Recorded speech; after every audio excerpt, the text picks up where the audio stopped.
हिंद दोस्तों, सैनिक समाचारों में आपका हार्दिक स्वागत है। सबसे पहले बात करूंगा दोस्तों हेडलाइंस की। हां, डीए बढ़ोतरी के 3 महीने के आंकड़े जारी, संकेत मिल रहे हैं कि आपका डीए 63% होगा और ये आंकड़े जारी होने के साथ ऐसी खबरें चल रही हैं। लेकिन दोस्तों दुर्भाग्यवश अभी हमारा डीए एरियर बाकी है और उसके साथ मांग हो रही है कि 50% डीए के बाद हमें मर्ज करने का फायदा मिले और 8वें वेतन आयोग में आगे डीए के ऊपर पॉलिसी में बदलाव। हां जी दोस्तों, ये हमारा महत्वपूर्ण मुद्दा है और मैं बात करूंगा 8वां वेतन आयोग यानी 28, 29, 30 तारीख को दिल्ली में मीटिंग करने के बाद अब आगे कहां है शेड्यूल, और उसके लिए उन्होंने लेटर कर दिया है जारी। मेमोरेंडम भेजिए और हमसे तारीख लीजिए कि आप हमसे कब मिलना चाहते हो। और मैं बात करूंगा अर्धसैनिक बलों के लिए 5 नए PAOR। हां जी दोस्तों, पे एंड अलाउंसेस का काम होगा आसान। और मैं बात करूंगा ECHS की नई एडवाइजरी। ECHS के साथ जो करार है वो कहीं ना कहीं हो रही है गड़बड़ी, और सैनिक, ये पूर्व सैनिकों की बात करूंगा,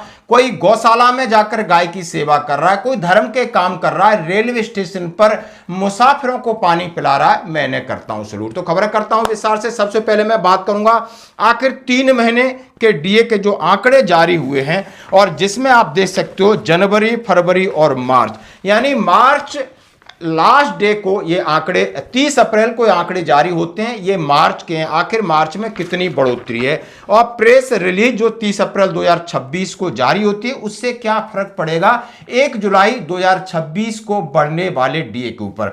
और government of India, ministry of labour and employment, labour bureau press release, consumer price index industrial worker 2016 equal to 100, यानी 2016 का नियम है और ये नियम आगे फिर बदलेगा। मार्च 2026 के आंकड़े हैं। Labour bureau attached office memorandum, labour employment has been compiling consumer industrial worker month of basis retail prices collect from 317 market spread over 88 industrial important centre in the country. जो उनका तरीका है, महीने के इन्होंने आंकड़े लिए और महीने के आंकड़ों में उन्होंने 0.6 की बढ़ोतरी देखी और 149.1 पर ये आंकड़े पहुंचे हैं। सालाना दर सालाना इन्फ्लेशन है जो पिछले मार्च से अभी तक में 4.27 एज कंपेयर्ड एट 2.95 इन मार्च, यानी ये 4.27 की बढ़ोतरी हुई है और ये ग्राफ आप देख सकते हो।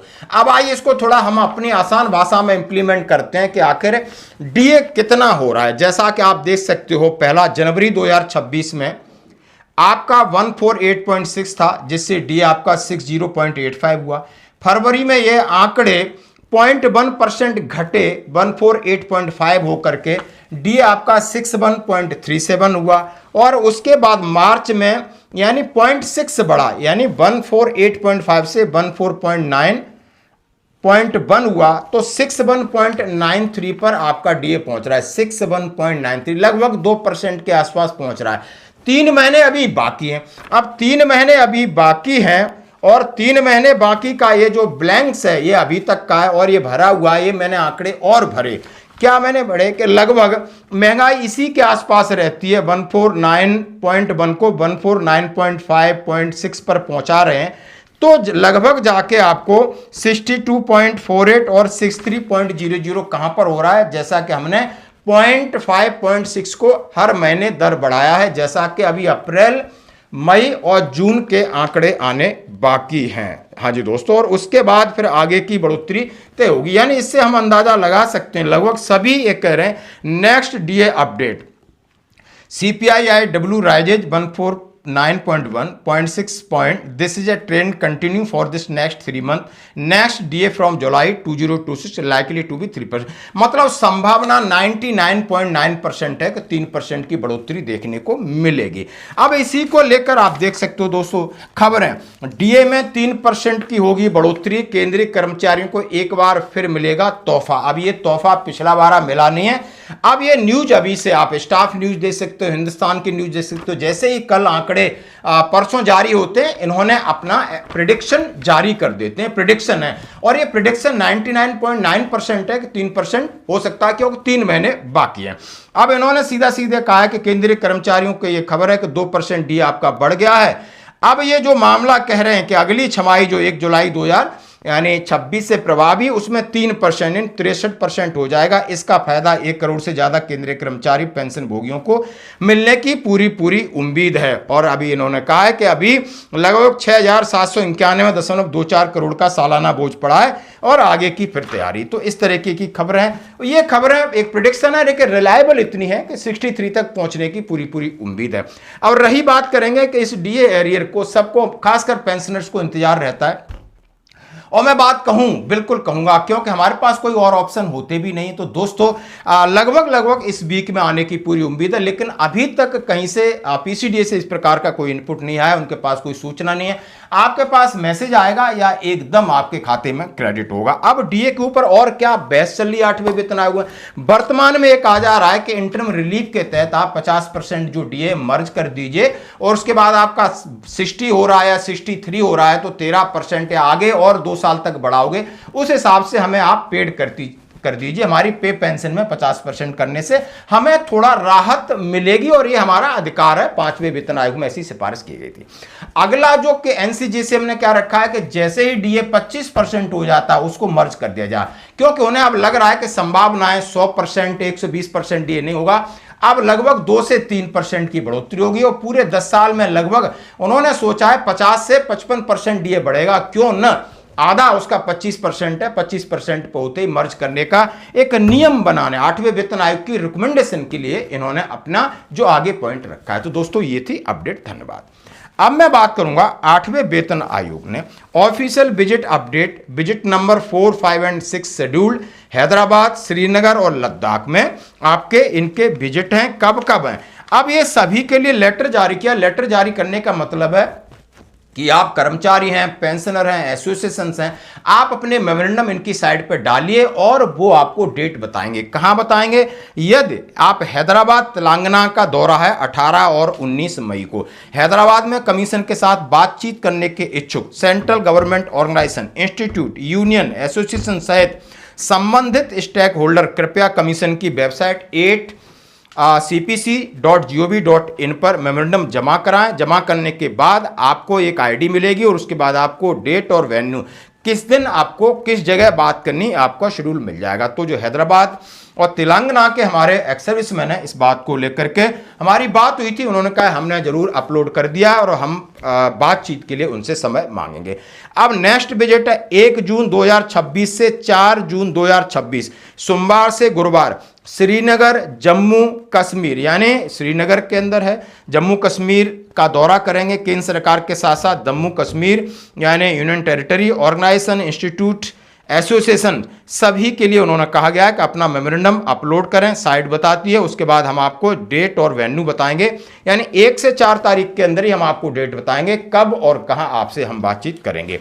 उसके बाद वहां से 8 जून को ये लद्दाख जाएंगे, लद्दाख प्रदेश का दौरा करेंगे। केंद्र सरकार के ऑर्गेनाइजेशनों से उन्होंने फिर रिक्वेस्ट किया है कि 8 जून को आपकी हमारे साथ मीटिंग होगी, सबसे पहले आप अपना मेमोरेंडम वेबसाइट पर लोड करें। तो दोस्तों 8वें वेतन आयोग का अगला शेड्यूल ये है जो मैंने आपके साथ शेयर किया। यदि आप हैदराबाद से हैं या श्रीनगर से हैं, लद्दाख से हैं, तो जरूर आप अपना मेमोरेंडम दीजिए और उनसे मुलाकात करिए, अपनी समस्याएं, अपनी पॉइंट्स, अपनी रिक्वायरमेंट उनके सामने रखिए। धन्यवाद दोस्तों। अब केंद्र सरकार ने सीआरपीएफ और बीएसएफ के लिए नए 5 पीएओ, पे एंड अकाउंट ऑफिस खोलने की मंजूरी दी है।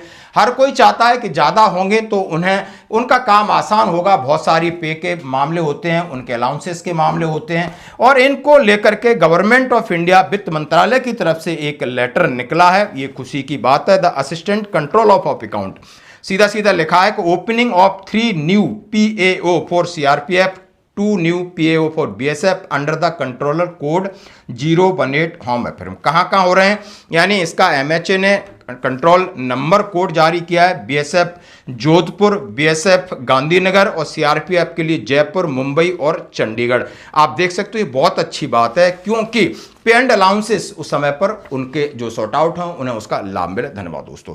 अब मैं बात करूंगा अंत में ईसीएचएस की एक पॉलिसी है जहां पर जेनरिक और ब्रांडेड दवाइयों के मुद्दे पर एक मेमोरेंडम साइन हुआ है उसके हिसाब से पॉलीक्लिनिक काम नहीं कर रहा है और उनको एक एडवाइजरी जारी की गई कि आप कौन कौन सी दवाएं जन औषधि केंद्र से ले सकते हैं, कौन कौन सी दवाएं आपको एमओयू के तहत बाहर से खरीदनी है, लेकिन हर दवाई आप जितनी दवाइयां वो जन औषधि केंद्र से नहीं ले सकते हो। दवाइयों की ब्रांडेड और दवाइयों का जो लैब से रिपोर्ट आई उसके हिसाब से उन्होंने लिस्ट बनाई। यदि आप किसी को चाहिए तो देख सकते हो। तो आज की खबरों में इतना ही, बने रहिए हमारे साथ, धन्यवाद। हाँ जी दोस्तों, साथ में अपने उन जवानों की बात करूंगा, माफी चाहता हूं, जो कि इस गर्मी में रेलवे स्टेशन पर अरे मुसाफिरों को पानी पिला रहे हैं, गायों को पानी पिला रहे हैं, गौशाला में जा रहे हैं, उनको चारा दे रहे हैं। ये ऑर्गेनाइजेशन है भूतपूर्व सैनिकों का, बड़ा अच्छा लगता है, कहीं ना कहीं दिल को छूने वाली बात। और एक ऐसा शख्स है जो लगातार गायों की सेवा के लिए एक ऑर्गेनाइजेशन बनाई, उनकी सेवा करते हैं, उनको ट्रीटमेंट की बात हो, खाने की बात हो, पीने की बात हो, यानी आज इतना जानवरों के प्रति हम इतना उदारता और प्रेम दिखा रहे हैं, ये सैनिक ही कर सकते हैं। हांसी निशुल्क जल सेवा से रिटायर्ड, देखो बहुत सेवा करते हैं हमारे यहाँ। हांसी रेलवे स्टेशन पे रिटायर हैं गवर्नमेंट जॉब से, पानी की फुल सेवा देते हैं, ठंडे पानी की जल सेवा है, बढ़िया ठंडा पानी है जी, पियो, फुल सेवा करते हैं, बढ़िया। न्यू ट्रेनें सुबह से लेकर शाम तक पूरी सेवाएं देते हैं ये पानी की। हर ट्रेन में सुविधा है, गर्मी के लिए लोगों को सही सुविधाएं मिल रही हैं। सभी से अनुरोध है अपने हर स्टेशन पे पहुंचे हैं, पानी की सेवा दे कि लोग प्यासे न रहें। बहुत बढ़िया सेवा करते हैं अंकल जी, हमारे सेवा से रिटायर्ड हैं गवर्नमेंट जॉब से। और जहां भी सोसाइटी में उन्हें देखा है कि हाँ पानी की जरूरत है, मुसाफिर परेशान है, वहां पर प्याऊ का काम कर रहे हैं। और मैं सैनिक जीवन चैनल और अपने सभी व्यूअर की तरफ से आपको हार्दिक शुभकामनाएं देता हूं। धन्यवाद।